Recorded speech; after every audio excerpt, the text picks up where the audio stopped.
ঈদ শেষে এখনও ঢাকা ছাড়া মানুষের সংখ্যা কমছে না। মঙ্গলবার দুপুর পর্যন্ত কমলাপুর রেল স্টেশনে ফিরতি মানুষের চেয়ে রাজধানী ছাড়া মানুষের সংখ্যাই ছিল বেশি।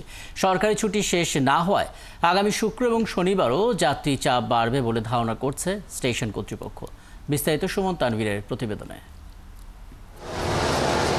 কমলাপুর রেল স্টেশনের মঙ্গলবার সকালের দৃশ্য এটি।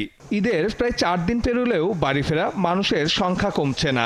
নানা কাজে যারা ব্যস্ত ছিলেন, পরিবার পরিজন নিয়ে তারা ছুটছেন বাড়িতে। লম্বা ছুটি হয় অনেকে ঈদ শেষে ঘুরতেও যাচ্ছেন বিভিন্ন পর্যটন নগরীতে। ঘুরতে যাচ্ছি, একটু ফাঁকা সময়টা কাজে লাগানোর জন্য দেশের বাড়িতে যাচ্ছি একটু বেড়াতে। ঈদের টাইমে ভিড় থাকে বেশি, এখন ভিড় কম, সেজন্য যাচ্ছি। খালামানদের বাসায় বেড়াইতে যাচ্ছি, এই কারণে ঈদের শেষে যাওয়া।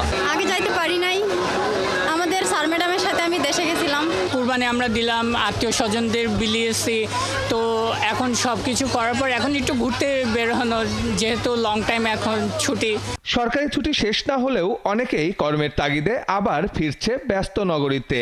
স্বাচ্ছন্দ্যে যাত্রার আশায় আগেভাগেও ফিরে আসছেন কেউ কেউ।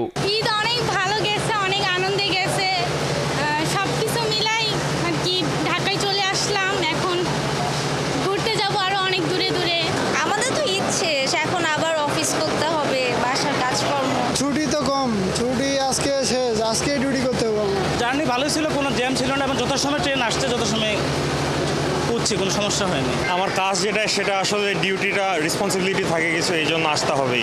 এবার কোনো শিডিউল বিপর্যয়ে পড়তে হয়নি ট্রেন যাত্রায়। তবে অতিরিক্ত যাত্রী চাপে ঈদ শুরুর শেষ 2 দিন ব্যবস্থাপনা নিয়ে কিছুটা হিমশিম খেলেও রেল কর্তৃপক্ষ বলছে ফিরতি যাত্রায় পড়তে হবে না কোনো বিড়ম্বনায়। বেশিরভাগ ট্রেনই আমাদের সঠিক সময়ে ঢাকা থেকে ছেড়ে গেছে। আমাদের রেলওয়ে নিরাপত্তা বাহিনী এবং আমাদের যে রেলওয়ে পুলিশ, ওনারা বিভিন্ন স্টেশনে আলাদাভাবে দায়িত্বে আছে। তারা মানে যাতে যাত্রীরা ছাদে উঠতে না পারে, এবং আমরা যতদূর সম্ভব যাত্রীদেরকে মাইকিং করে এবং নিরাপত্তা বাহিনী এবং পুলিশ বাহিনীর মাধ্যমে আমরা নিবৃত করার চেষ্টা করছি। আজ সারাদিন বিশেষ ট্রেন সহ 40টি আন্তনগর ট্রেন যাতায়াত করবে। ঈদ উপলক্ষে যাত্রী সেবা সন্তোষজনক রাখতে চলবে 18টি কমিউটার সহ লোকাল ট্রেনও। সুমন তানভীর, 71, ঢাকা।